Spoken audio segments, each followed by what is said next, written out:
Well, hey everybody, this is Dr. Angela Loria, the Author Incubator, and I am so excited to share with you an author story today from our Author of the Month, Steph Gold. I just call you Steph, is that okay? Yes, Stephanie absolutely. Gold, but you're Steph Gold. I'm today. Steph Gold. Steph is a 2-time best-selling author, and we're going to be hearing her journey today of how she went from being a new coach, and not just a new coach, but a fairly young coach. You were probably Yes. one of the youngest people in your training program. Absolutely. To really owning her own power, her own authority, having a full practice of clients, traveling around the world with her clients, traveling around the world with me, which is fun. We've been to Italy together. We're in Scotland now. So you're joining us by a cozy fire in Scotland. And I want you to hear about the last 2.5 or so years that Steph's been on a journey of really taking her message and reaching more people, making a bigger impact, and helping people really fully step into their power. So we're going to spend a bunch of time talking about her book journey and her journey as an expert. And if you hang out until the end, you're going to get to see even more of Steph's work. Steph is doing a TED Talk here. We are recording that talk. It's sort of like a TED Talk, and you'll hear about 10, 15 minutes or so from Steph. What's your message? Yes. So it's all about how we want to leave the world. Awesome. So really the print we're wanting to make here. Love it. So if you hang out after this conversation, you will get to see a conversation with Steph Gold now, and then a speech that she is making that we'll also include here, but you have to hang out to hear all that. Steph, I want to go back, and thank you so much for being here. Congratulations on being one of our Authors of the Month. Absolutely. Thank you. I want to go back to where you were when we first met, when you had the idea for the first book. What was going on? What did your coaching business look like? And then what was going on with your thinking about writing a book? Absolutely. So I had done my training program, and at the end of it still didn't feel quite ready or know really the steps to create a business out of this passion. And so I was really doing odd end jobs to kind of... How old were you when you did coaching? Let's see, gosh, that was 2011. So I was 24, right? That's crazy. So you, how did you even know what life coaching was? How did you end up doing life coach training? Everybody else got a master's degree in accounting. Right. So I knew, actually, at the age of 18, I was president of student council and speaking in front of the entire school every morning, and knew I loved that. And I was very passionate about leadership. So I was looking at colleges that offered leadership as a major, and there were only 11 at the time. I was going to say, I didn't even know that was a thing. Right. And most of them were under the umbrella of business, which at the time really didn't appeal to me. I wanted to do something with speaking. So TCU actually offered communication with an emphasis in human relations, and then a minor in psychology of leadership. And I was like, this is the route. This is where I'm going. And for the next 4 years, I was really set up to do this work, and it was really passionate. But I didn't know that life coaching existed yet. So on graduation, during college, I had actually taken a position where I was interviewing motivational speakers, because I was like, that's the route. I'm going to be a motivational speaker. And so I would interview them when they would come to campus, and I was actually part of hiring these speakers. And so I did that too, by the way. We've never talked about that. Did you really? I worked for student activities. Yes. Yeah, exactly. And I used to book motivational speakers. I love that work. Okay, that's amazing. So I was really in charge of entertaining them when they would come to campus, and I would pick their brain and say, how did you get started? How did you start doing this work? And they all said, you have to write a book. And I'm like, wait. That was back when you were in college. That was back when I was in this idea college. planted in your head. Absolutely. And it was that was the route. I had to write a book in order to be a motivational speaker. And so I'm like, how am I going to write a book? What does that even look like? But I let that hang out back here. On the day of graduation, I was turning in my final exam, and I happened to just pass a professor that an adjunct professor that really shouldn't have known who I was. I had him a couple times, And he said, hey, Steph, are you graduating today? And I'm like, yeah. He goes, what are you going to do after graduation? I was like, I have no idea. I think I'm supposed to write a book. I really want to do speaking. I'm going to be a motivational speaker. I was like, I have no idea. And he goes, you should be a life coach. And he walked away. And I remember standing there and thinking, what? Like, what? Like, it was too divine. It was too random for it to, like, I'm like, you shouldn't even know who I am. I've had you a couple times in class. So I went home and I researched life coaching. What is a life coach? What is a life coach? What does that look like? And it was so incredibly appealing to me. Because I had originally thought I was going to be a psychologist, and after like failing Psych 1, like I don't think this is the route. I also failed Psych 1. I actually got a C-.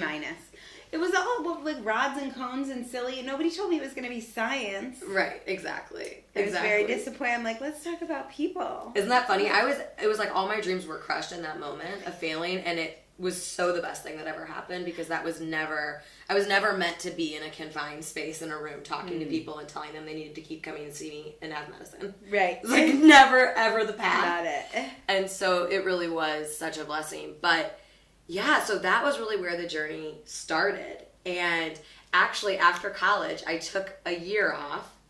I started nannying for a family to pay the bills, and I was writing my book. Oh. I was writing my book for that year after college. I didn't write a thing. Didn't even outline it. Bought a dog. Like, similar. Right. And people, it was one thing I talked about. I'm writing a book. And so people would ask, how's your book coming? What's going on with your book? And this is back in, 2010. Wow. So then I went to life coach. I did my 9-month training, left there and found myself in the same position. Oh, I think I'm supposed to write a book. I think I'm supposed to speak. What does that look like? Still took a bunch of odd-end jobs. And I remember there was like one very pivotal moment. I was out at dinner with my girlfriends, and I would lead with like, I'm a life coach. But I was a nanny. And you were actually a nanny. You had a certification as a life coach. Exactly. And I had a couple clients, but nothing that would restrict me from, one day I was going to be this. And I totally thought I was on the path to get there, by the way. And I'll never forget one of my girlfriends saying, after a little too much wine out to dinner, you saying you are like a life coach is like us saying we're a life coach.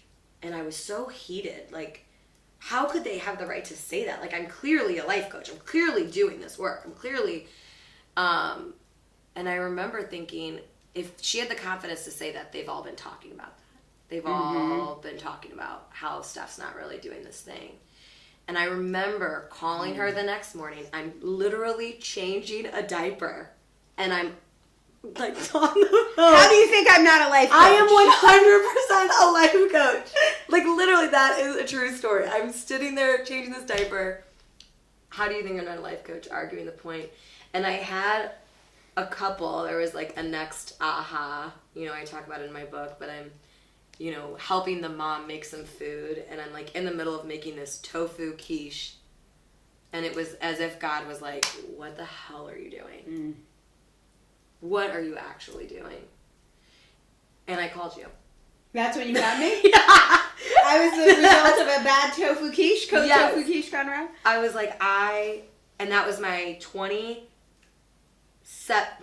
or 8th birthday. It was on my birthday. I made the quiche because I was going to do some painting workshop right after. And I was like, this is it. Did you know when you called me it would mean you would finish the book?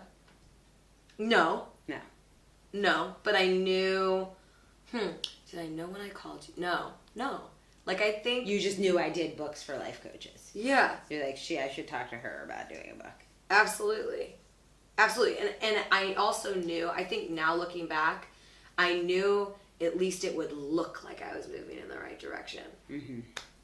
I don't think I had it was like, they're not going to be right about this. So I remember when you called me, though, you were pretty clear about your book idea. Oh, absolutely. So not everyone is. Most people, actually, I would say probably better than 60% of people who reach out to me have no idea what their book is about. They know they want to write a book. They have 10 different ideas. But you were like, this is the book from day one. Absolutely. So really, back years before, when I was interviewing those speakers and they told me I was going to have to write a book, I was like, well, what am I going to write a book about? I mean, I'm so, like, I don't have enough life experience. What would people want to read about me? And so I remember thinking back then, okay, who do I know that understands life, you know, in the most powerful, enjoyable way? And it was my grandmother. And so I knew then, and I even knew the book title because she was like so funny and so. And what's the whole title? Keep Your Legs Crossed, and other advice my grandmother gave me. And that was her signature line. That was her way of saying I love you. And she would tell men to keep their zippers up. I mean, she was hilarious. She was hilarious. And you know, people would always talk about how she had this beautiful, joyful life. And really, she didn't. Like, if you really look at the details, she didn't. But it was the way she saw it and the way she chose to see it. Absolutely. Absolutely. And the way that she was able, some of her hilarious stories, like, if you really look at the black and white, that's a bad day. Mm-hmm. But it was a story she told forever because she saw, you know, chose to see it in such an enjoyable. So once you signed up, Mm-hmm. tell me about the book writing process, and also I want to talk about the releasing process because I know everything was super easy for you. No hiccups, no problems, and you finished really quickly and your launch was perfect. So tell us about that. Right. So I called you. I'm ready to make this big move, and I decided I was going to go to a beautiful place to write. So I was going to go out to Arizona. And I was like, finally going to do this thing I've been talking for years about doing. You know, everyone's asking, where's your book? Where's your book? And I'm finally going to go do it. And I get out to Arizona, and 3 days later, I get a call that I have to come home, that my dad is not going to make it. My dad had been sick for 9 years leading up to it, and he lived like many lives. You know, we had many freakouts, many scares, and he pushed through. So I thought, okay, are you serious? Here we There's go no way this is it.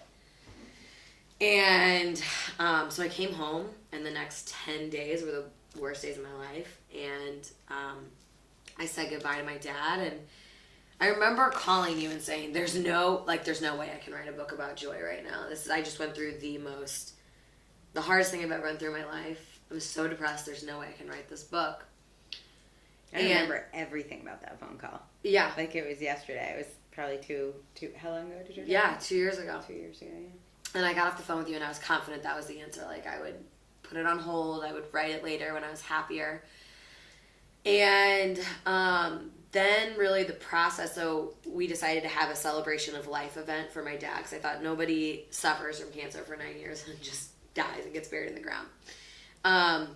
So that was really like 5 or 6 months in the future was really when the celebration of life party was going to be, and it was as elaborate as a wedding. So I was going to say, you were one of the key planners. I was, yeah. And there's lots of other stuff around your dad and the estate. Absolutely. And he was a little tiny bit of a collector. Oh my gosh. Hoarder. Such like a, what's the word? Pack rat? Yeah, definitely a hoarder, but like a classy hoarder. Yeah. Like hoarded cars, hoarded, you know, a beautiful stamp collection, hoarder, like, but so High-end many hoarding. different things. So many different so there things. was a lot of... So many things. So there was a lot of details to work out, and everybody deals with grief differently. And so, you know, there were moments where I really felt like I was kind of leading this thing on my own, like figuring this out on my own. And I remember asking people to send letters. I was going to give a speech at my dad's celebration of life party, and I was asking people to send letters in about my dad's life and just like how he had contributed to their lives and the impact he had made. And I realized very quickly that if I didn't write the book about my grandma, it was quickly going to become a different book. And so I called you back. And I was like, here's the deal. It's now or never. I'm never going to write this book if I don't write it with you right now. That's incredibly clear. Because this is what happens, and I don't know, have you read Big Magic by Elizabeth Gilbert? Mm-mm. This is what she talks about, and it's so spot on. It's exactly the experience I have. It's like, we have a book idea, and just like any idea, we have an idea to paint our living room, whatever.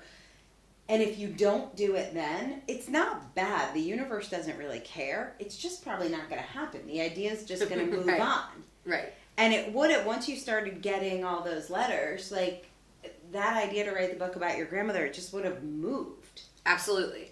And then that Absolutely. book just never would have gotten written. And that's fine. You know, babies don't die. Like, it's all right. Absolutely. But if you wanted to make that dream happen, that was when it had to get written. And any reasonable person would say, your dad just died. You have all this logistical estate stuff. Plus, you have this essentially wedding you're planning, like this huge celebration of life party you're planning. Perfectly good reason. I'm sure even I said it's a perfectly good reason not to write it. Like, anyone would give you that. Absolutely. He's been sick for 9 years. Like, okay, don't write the book. Right. And this is what I think is so powerful about your story is you were like, nope, I'm going to do it. I said I was going to do it. I'm going to do it. I'm going to do it. Right. I knew it was going to shift because I started thinking, oh, and then I'll include a chapter about my dad. And I was like, no, like, that's a totally different book. Right. And I knew that was starting to happen. And then, yeah, I wrote the book, and your process is so wonderful that it does flow. So it did really flow. But then, I think, as interesting as it is, as we got closer, I was launching my book now the week after the event. So I'm like, kind of have this full-time job of like organizing this huge elaborate party. And then my book is, of course you were going to see everybody in your family, all your family friends, and they would say, what are you doing? And at least you could say, my book is launching next week. Exactly. How did that feel?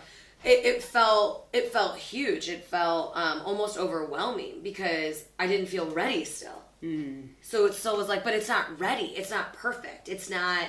And this thought around, I've been talking about it for so long, it needs to be perfect. Everyone's going to see it. And so it brought up a lot of stuff in me and old stories that I've been carrying around, that I wasn't smart enough to write a book. So yeah, it was just an incredibly powerful, and I tried to back out. Like, I think I tried to back out super last minute. Like, I'm pulling the strings on this. I'm not ready to launch yet. My book's not ready. And being pushed and coached to do it anyway was so powerful because that book never would have been written. Yeah, that was a tough birth. That was like very tough. Yeah, and so did you feel like your dad or your grandmother were with you on any of the journey, or did you feel like alone, like when they send people off for, they send out the 12-year-olds to go spend a night alone in the woods as a rite of passage? Right, that's so interesting. So actually, at the time, I couldn't feel them. When my grandma passed, it was like magical, the most beautiful thing ever. Restored my faith in God and everything. It was magical. When my dad died, it wasn't. It wasn't pretty. It wasn't, and I couldn't see the magic. And the way I could experience my grandmother after she passed, my dad wasn't communicating to me in that way, and that's how I was looking for it to show up. So I couldn't see the ways he was showing up. So I couldn't feel him, and and it was actually after I published my book and after I did the big scary thing that then I could like really feel them and like see the magic. But I took understanding that like your loved ones are going to show up in different ways and it's going to look like different things, and it won't always sound like a whisper or the smell of a certain flower. The personal accountability of it. Like, you had to show up before they did. 100%. 100%. So powerful. Oh, it's so powerful. So, the book you wrote, Keep Your Legs Crossed. Mm-hmm. Best book of all times. You're proud of everything about it. Wouldn't change a thing. Oh my gosh. I don't think it's not the best book of all time. No, I haven't really revisited it in a long time. My entire family is incredibly grateful that those stories are. It's awesome that you captured. I fell madly in love with your grandmother. Right. But right. it's not. You're probably not going to win the Pulitzer Prize. Absolutely not. It was a book that needed to be written for me. And I think some of that fear that was coming up toward the point of publishing was like the death of being a writer, like the death of being the person who's going to write the book. Yeah, I'm working on my book. My book. Yeah, you were just an author then. I feel like I watched like the floodgate get lifted. Yeah. And it's like for so many people that we talk to, their first book led to a ton of clients and a ton of revenue, and that wasn't it at all for you. No. It was like, I don't know, it was almost like the blinders were taken off, or like there was a mask over you and I could see you, or the floodgates lifted. It was like this light came in you because you had said you were going to do something, and you showed up for yourself, even though it was hard, even though you had stories from school that you weren't Absolutely. smart enough, even though your dad died. Like literally every possible reason to not write a book Yeah. was right there. Anyone would have said, take another couple years and figure it out, then you can go to grad school. Have you thought about being a lawyer? Yeah. Right, exactly. Were people giving you, like adults in your life, Oh, giving you yeah. career suggestions? Always. They're always giving You're me such career. a nice girl. Have you ever thought about... And it's so hard because, especially with the work that I do and the clients that I have, you know, people, all of these older people in our lives that know, like, and trust us and have watched us evolve and see our strengths, and they have this old way of thinking, you know, suit, briefcase, 9 to 5, 2 days, you know, 2 weeks paid vacation. Yep. And so the suggestions, at first I would kind of internalize them, like, oh, I should be a psychiatrist, I should be a psychologist, I should be a school counselor. But like now I see it and I'm like, oh my gosh, they just don't know what life coaching is. Like they don't know what I do. And what they're actually saying is like, you're really freaking good at what you do. Mm. And you were So really you can hear it differently. So exactly. At the time, it was really confusing because I'm like, okay, you're really successful. You seem to know what you're talking about. Maybe I should do that. Yeah. Maybe I should. But I know for you, freedom is a super important value. Location independence. Mm-hmm. You live in at least 2 locations, but you travel a ton. Yeah. What was the moment where you felt ready to write a second book and really ready to go from coaching 1 or 2 clients here or there when they showed up to deciding to really run a business and help people in a bigger way? Right. So, I had a moment where my book was actually attracting not necessarily my ideal clients. My first book was, I was getting kind of like grandma groupies. And I was like, I had this moment of like, well, I could coach grandmas. Like they're coming, like women who want to be better grandmothers. Or I could coach who I really feel called to coach, but then that's going to look differently. And how am I really going to show up and bring those clients in? And I would have loved, to have had some easy solution to do that. But I knew the answer was that I had to be vulnerable, I had to show up, and I had to tell my story. And some of that took, really giving a good hard look at what the reality of my 20s had been, and the excuses and the stalling and the pain of what that all looked like. And some of the excuses were good, and some, like I had a great excuse with my dad being sick, and then I had these other, but they were all there. And so really realizing that in order to help set them free, I was going to have to be vulnerable and show up and write that book. So your second book, Now Is Your Time. Mm-hmm. Were you 29 when you wrote that? Yeah, 29. Did you feel like what happened in my 20s? Were you just like... Yes, absolutely. And I also immediately had the thought, I'm not smart enough to write a book, and I'd already But I wrote a book. Right, the thoughts come back. Those limiting beliefs that we've believed for so long come back. And I remember going out and buying 20 books. I'm gonna, read other people's books, and then people's... you'll be smart enough to write your own. What did we do with those? Did I let you get away with Right, no, they're on a bookshelf. Okay. They look pretty. And so, it was, and so in that process of really owning my truth and owning this story and being vulnerable, it was exactly what I needed in order to step into that role and prepare to really have heart-to-hearts with those clients. They couldn't find me before. Right. Because I was hiding behind my grandma's beautiful life. And I needed to Make it about you. Absolutely. So before Now Is Your Time, I know you did a lot of one-on-one coaching and helping people find their passion, step into their life, really straight life coaching stuff. Since Now Is Your Time came out, which is about a year ago. Mm-hmm.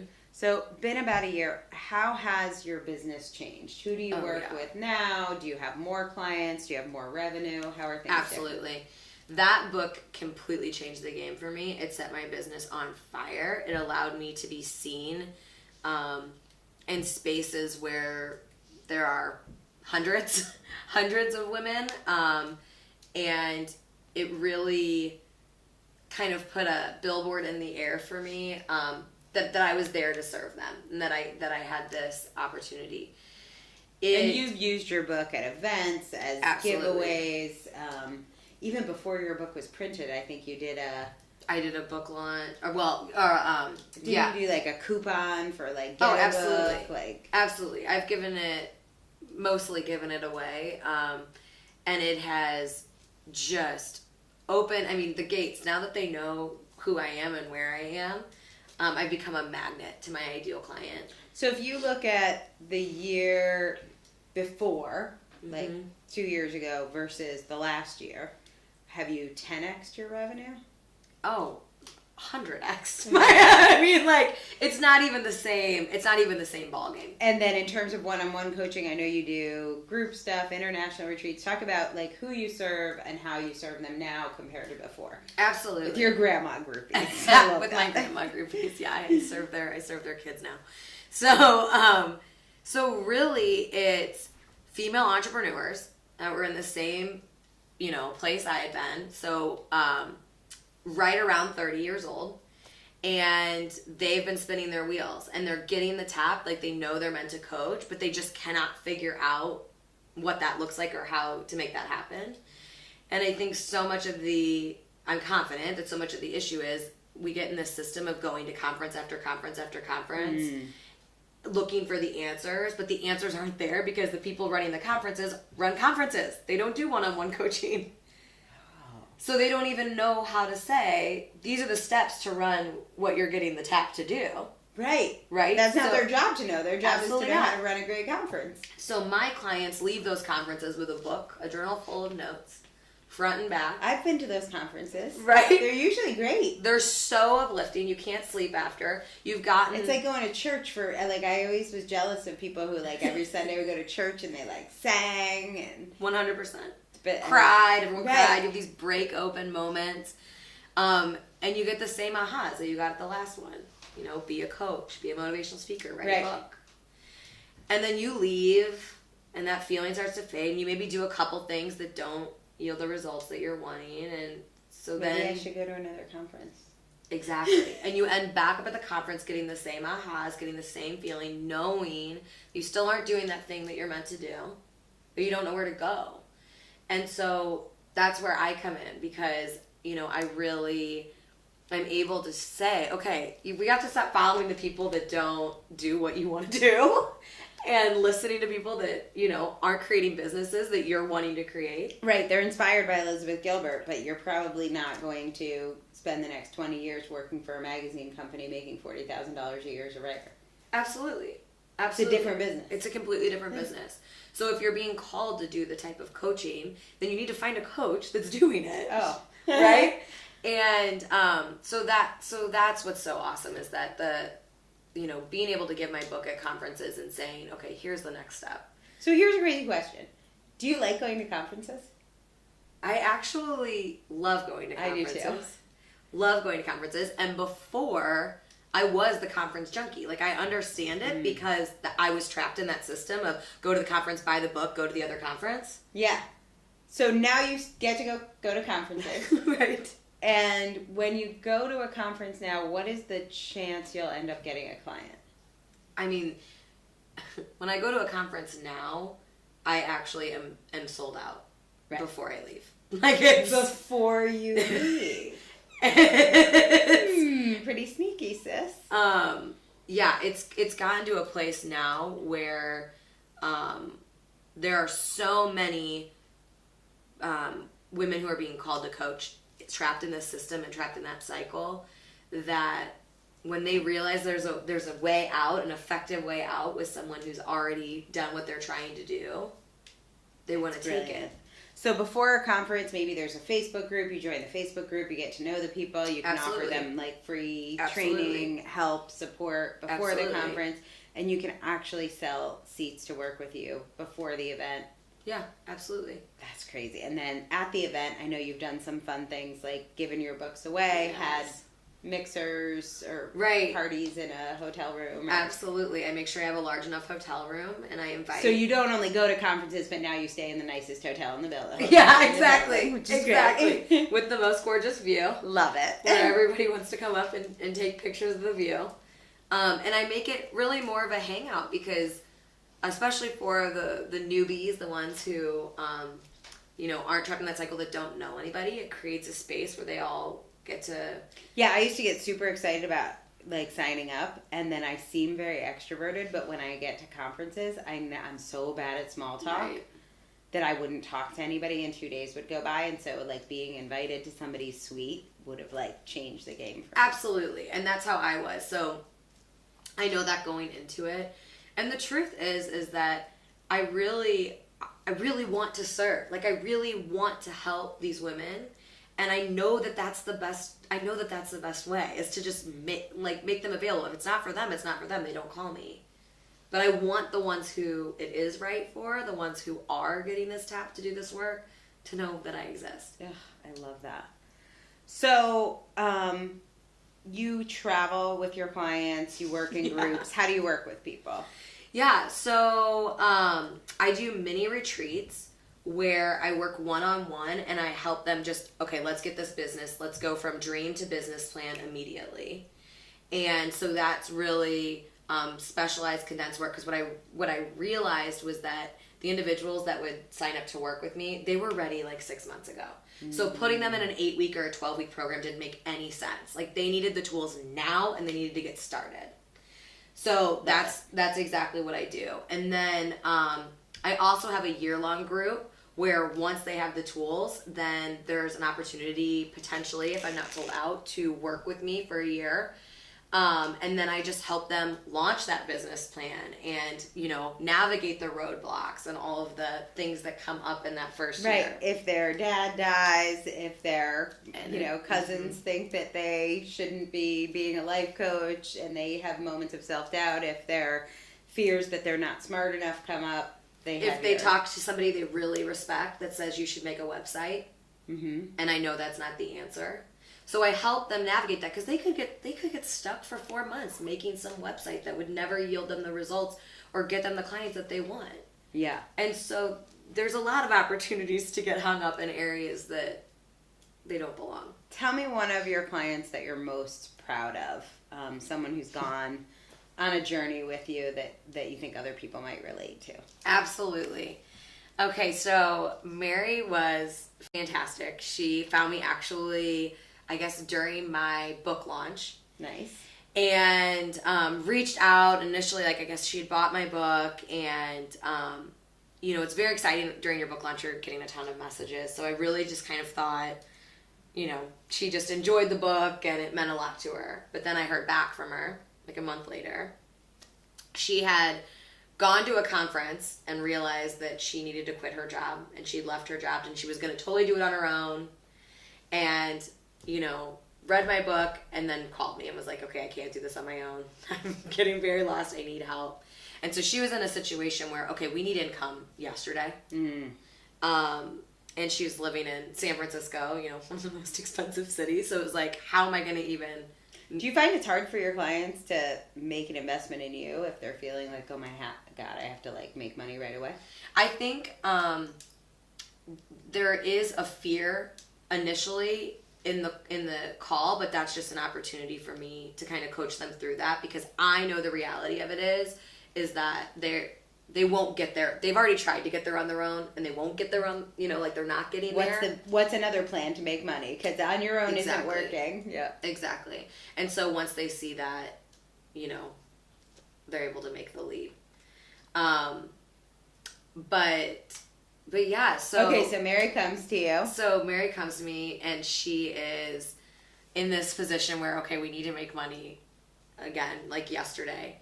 And that's exactly what we did. We formed her business plan, and within 6 months, she had clients literally all over the world. She is attracting a ton of clients from Australia. She's holding an event now, an international event, and they're all flying. People are flying all over the world to come to this. So it's really fantastic to see my clients evolve so quickly. The second that you give them the right tools and put them in the right action, really evolve into what they've been meant to do for years and just haven't had somebody to give them the right steps. Right. Yeah, there's just, I mean, no coach, even coach training programs aren't going to teach you how to do this stuff. They teach you how to coach people once you get the clients. Right. Oh, and I have to add that in the beginning, really, like, her husband was freaking out. They're a young couple, and he's like, I guess I'm going to take on more part-time work. I can't afford to pay the bills. Like, I, can't figure this out. And now, 6 months later, he's booking flights to, they're like traveling. They're going to Ireland. They just booked all these, and she can't even believe it because they're in this completely different position to really enjoy their life. So it's magical work. So what for you are one or two of the best things to come out of being a 2-time best-selling author? I mean, real freedom to live where I want, go where I want, work where I want. I'm only restricted by Wi-Fi. So if I decided tomorrow that I wanted... Which even that we've overcome yeah, here at the castle. Exactly. So, if I decided tomorrow... last month I was doing work in Nicaragua. I was doing work in Costa Rica. Earlier in the year I was in Bali, Australia. And I never stopped growing my business. I was able to increase revenue and increase sales during all of my travels in a way that wasn't, overwhelming or took away from my adventure. And, that wasn't something that I was able to create, 2 years ago. So definitely freedom, financial freedom. I don't have to worry about buying a plane ticket or how I'm going to figure something out. I want to share something I've observed, and it's definitely personal, but I think you'll be comfortable sharing this because I think there's so many young women who are just like this. When I met you, it was almost like, you're not a Gemini, are you? Mm-mm. It was almost like a Gemini because there was this woman who was like totally confident. You already had successful clients. Right. You were totally confident in your coaching skills. But then there was this girl who had all this shame that she'd been promising people a book and not writing it. Absolutely. That she was really a nanny, that maybe she wasn't that smart. Like, I remember that girl. She used to come to meetings with me. Right. And like, she is on holidays. She's on some beach somewhere because I haven't seen her in like a year. Like, to me, the way that you have actually, and maybe this was going to happen anyway, maybe it's part of turning 30, maybe it's part of losing your father, but the way that you have like become a woman and really shed all those childish things, like shed all of that am I good enough and just come into like, oh, I actually I do help people, and I actually can hold space for people, and I can create change. Right. And watching so much of that doubt just become not necessary. Right. I really thank you for saying that. And I really think genuinely so much of it is that I was trying to hide it before. Don't let people see that you aren't intelligent. Don't let people see like all the thoughts I had. Don't let people see that you'd been trying to do this forever. And when I outed myself in my book of like, guess what? This is the real deal. I didn't have an opportunity to hide anymore. And so even though just the act of writing it, whether people had read it yet or not, I felt like the world knew. Totally. Just having it out there. And so, then it was like, what was there to hide anymore? I just told them all my secrets. Right. So powerful. I love Brene Brown's work on like shame and vulnerability, but I don't, I love you, Brene Brown. As much as I think she writes beautifully about it, I don't see her do it. Yeah. I think you've like done that work. Like, it's cute to watch an 18-minute TED Talk video about how we should all be more vulnerable. Right. When you do it, it does not feel as cute. Yeah. You know, like, it feels scary.